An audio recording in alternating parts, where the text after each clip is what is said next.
The killer was really, really bad at covering their tracks, and thankfully he was. Hello, true crimerers. This is the case of Tera Lynn Grant. Viewer discretion is advised.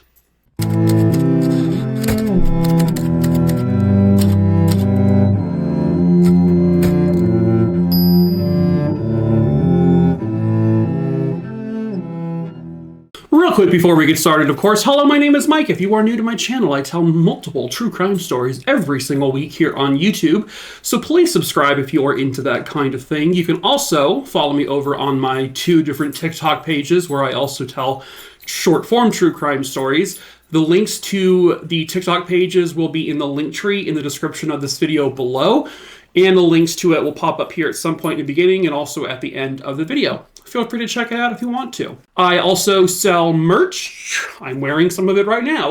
We ship all over the world. We sell like t-shirts and hoodies and stuff like that.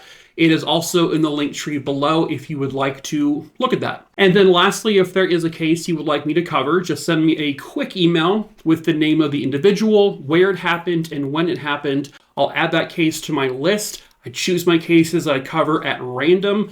I will get to your case eventually. I just cannot promise you when. You can also see the list. It's also in my link tree. It is public if you want to search for the name first. I did put it in alphabetical order, so. But let's get into today's case. Tera Lynn Grant was born on June 28th, 1972, and she was born and raised in Perkins, Michigan. She would end up graduating from Mid-Peninsula High School. She then went to Bay-de-Noc Community College, and then she transferred to Michigan State University. She ended up getting her bachelor's degree in business administration by 1995. And then she was able to quickly obtain a job after she graduated college at the Washington Group. This would take her kind of all over the world, but she was primarily working in Puerto Rico. So she would essentially travel from her home in Michigan to Puerto Rico like all the time. At some point in her life, she would meet a man named Stephen Grant. The two of them would eventually get married, and they had 2 children together. Tera, the kids meant everything to her. She was an absolutely wonderful mom. She was extremely proud of her kids, and she lived every moment of her life for them. She was also proud of herself because she was demonstrating to her kids what working really hard in school and then eventually at your, employment, what it can get you. And she was doing really well for herself. As a matter of fact, Tera was the breadwinner of the family. Stephen Grant was not working, basically. He would end up becoming a stay-at-home dad, which there's nothing wrong with that. Tera was described as like this super ambitious, very outgoing, bubbly personality type person. And Stephen was essentially the exact opposite. Even though Stephen was a stay-at-home dad, the family would end up hiring an au pair. So essentially like they would hire a younger person to come serve as like their nanny. This particular individual, they hired her from Germany, and her name was Verena, and she was like 18 or 19 years old. Tera's success appeared to really dampen Stephen's spirits. Like, he was resentful of her success. He didn't like how she was in terms of not being at home every single day of the week. He would be quoted as saying, quote, "I was a better mom than Tera was. There's no other way to put it. I was the mom of the house. She was gone all the time. If the kids needed someone to take them to swimming or school or soccer practice, I took them," end quote. There are people who feel that Stephen felt emasculated because he was a stay-at-home dad and he wasn't out there making money. And Tera was making all the money for the family. She was able to afford this really big, beautiful house, and she was able to give her kids everything they needed. You would think that Stephen would be able to okay, you know what, fine, it is what it is. Maybe go out and get a job then, I don't know. But he hated how often she was out of the house, and he made it sound like she was a bad mom because she was always traveling. But when she was home, she was with those kids. She was spending all of her time with them. She was helping them with homework. She was taking them and driving them places. She was doing everything for them. But she also was working a very high-end type job, and she was making the money for the family. There were rumors that while Tera was traveling often, Stephen would become unfaithful. And there was a belief that he was actually having an affair with their teenage German au pair, Aunt Verena. And I think this was later confirmed. This takes us to February 9th, 2007. This is a Friday night. Tera had just gotten back in from Puerto Rico. That night, according to Stephen, the two of them had an argument. This argument was because Tera had told him, I have to fly back to Puerto Rico on Sunday because I have a very early morning meeting on Monday. And I guess this made him really pissed off. According to Stephen, this fight was so bad that it caused Tera to just storm out of the house, and then he never saw her again. Stephen would later tell police that he saw his wife on the phone with someone after this big fight, and then she got into a dark vehicle and then left. And that was the last time he ever saw her. Tera never got back to Puerto Rico. She never showed up to work again. She never called her work again. She was not seen or heard from anyone after that February 9th evening. And by all accounts, by his own account, Stephen was the last person to see her. But he did not report her missing until February 14th. When police get access to the phone records, they can see that Stephen had left her several voicemails after the period that she would have been missing.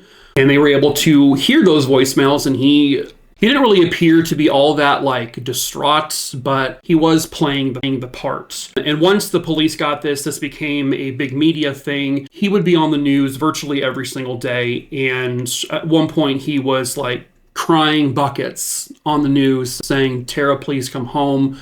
Whoever has her, please let her come back home.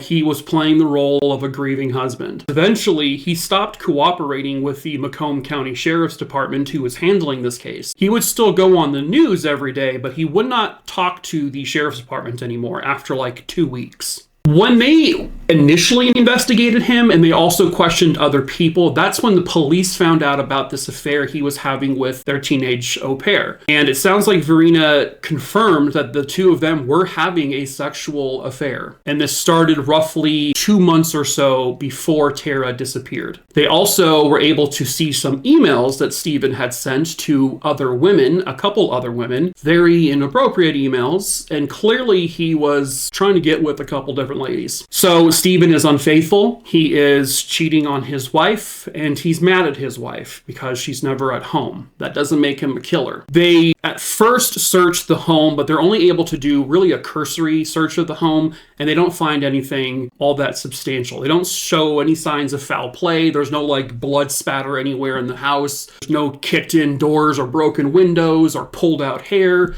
There's nothing. The house is in perfectly working order. The kids were both passed out asleep the night that this fight happened and that their mom, disappeared. So they didn't see or hear anything.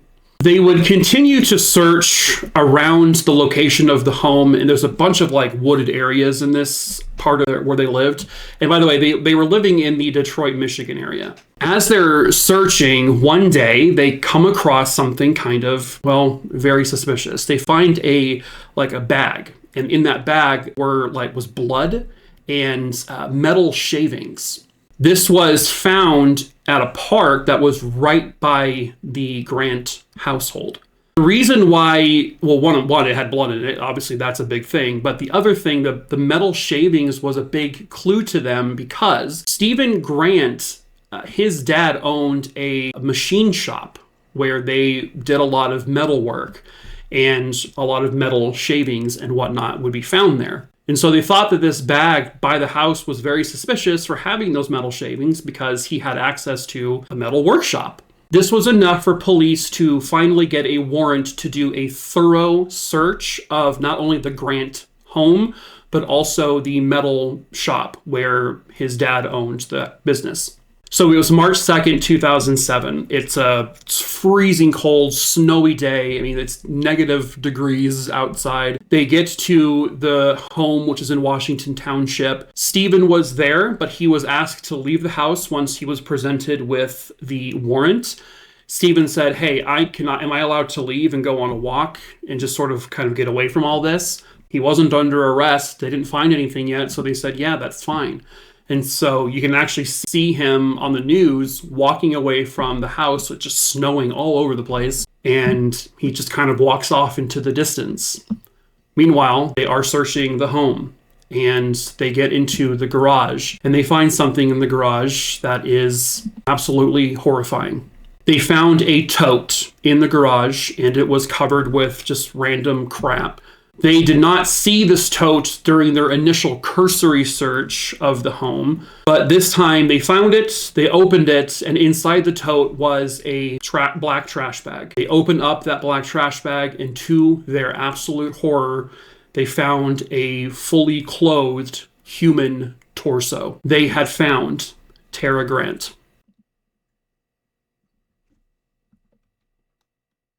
At the same time, they are also searching the metal shop. And at the metal shop, they find a bunch of forensic evidence. They find Tera's hair, her blood, her skin, and it was more than obvious to them because they found her dismembered body. They only had her torso at that point, and it was clear to them that she was dismembered in this metal workshop. And now they're like, okay, this is it. We know who did this. Steven did it. But where is Steven?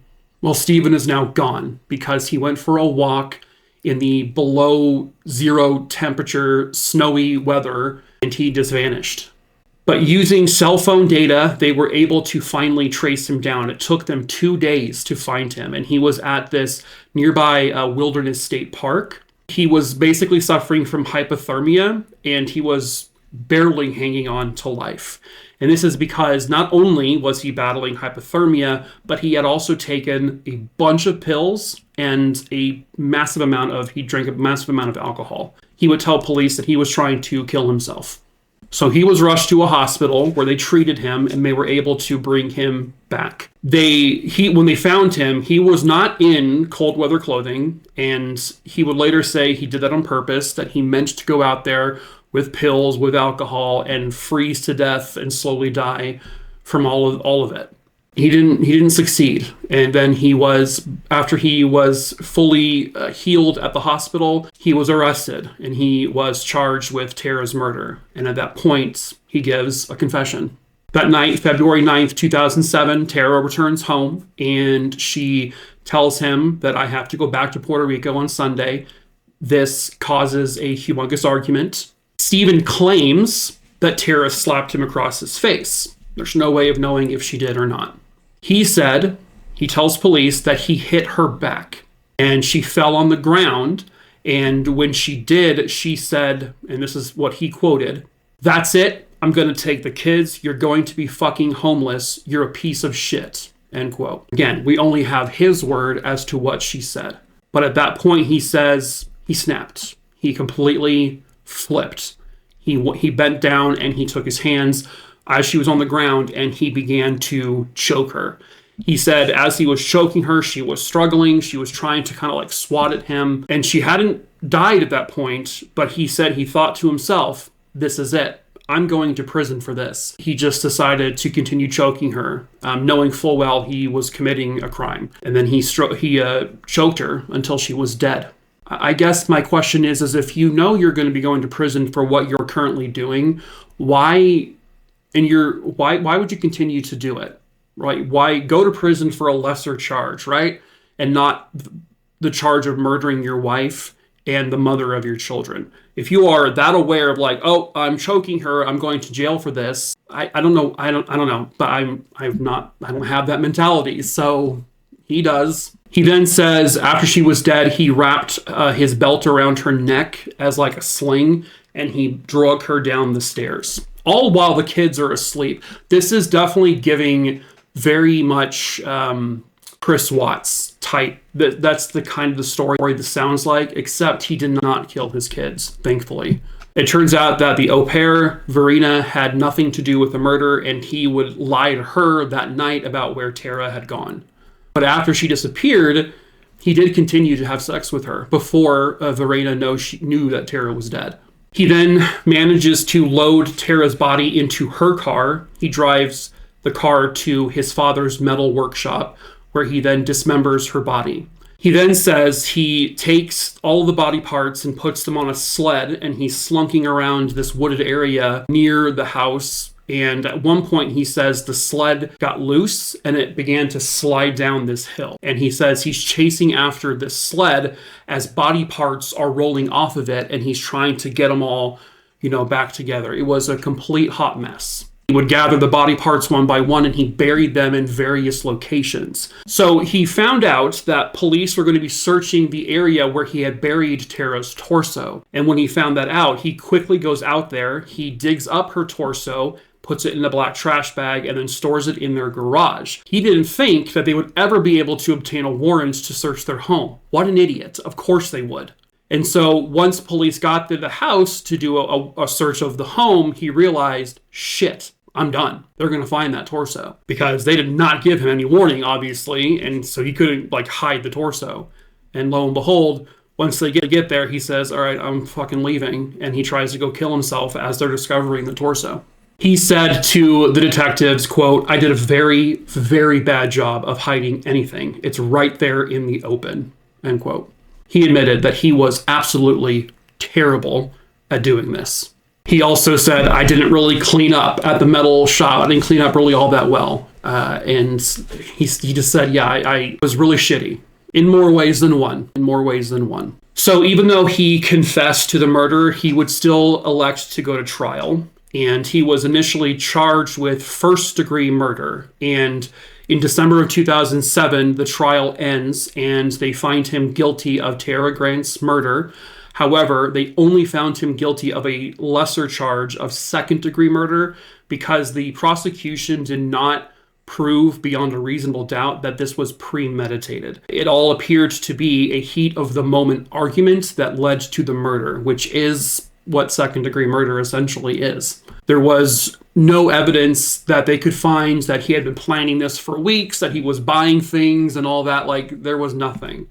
This was very obviously just a crime of passion. The judge said that Stephen was demonic, barbaric, and dishonest, and he would be sentenced to 50 to 80 years in prison for the murder, plus an additional 6 to 10 years for the dismembering of a human corpse. He is not eligible for parole until he is 87 years old. Hopefully he dies in prison. The children, who were only 6 and 4 years old at the time of the murder, they would end up getting into the custody of Tera's sister in Tera's family. And Tera's sister raised her 2 kids, and they grew up to be really wonderful kids who miss their mom dearly and wish, obviously, none of this ever happened because they lost both their parents. Their dad was a jealous guy who had his ego bruised by the fact that his wife was making all the money and she was the successful one and not him. He was an insecure little prick. Now, every year, the family organizes a fundraiser called Tera's Run. It is a 5K that is used to raise money and also to put out the message with regards to domestic violence in the household. So they are using Tera's story for a positive, at the very least. And so in the end, Tera and her 2 kids, they all got the justice that they rightfully deserved. But that is it for this case. True crime, a Rooney Dooney Dingleberry Dongs. I hope you found it interesting. As usual, please subscribe, give the video a like, follow me over on TikTok if you want to. Check out the merch store, shirts like this, and recommend a case to my email listed below in the description of this video. And that is it. So I'm going to say sayonara, shakaroni. Shakaroni. Oh, wait. Oh, shit. My mouth is stuck like this. That's fine. Anyway, so... see here. What? I don't know. Do you know what am I doing? Post-it notes. Ta-da! Anyway, I was convicted of the 2 fly murders that I committed from prior, I was sentenced to 25 years to life.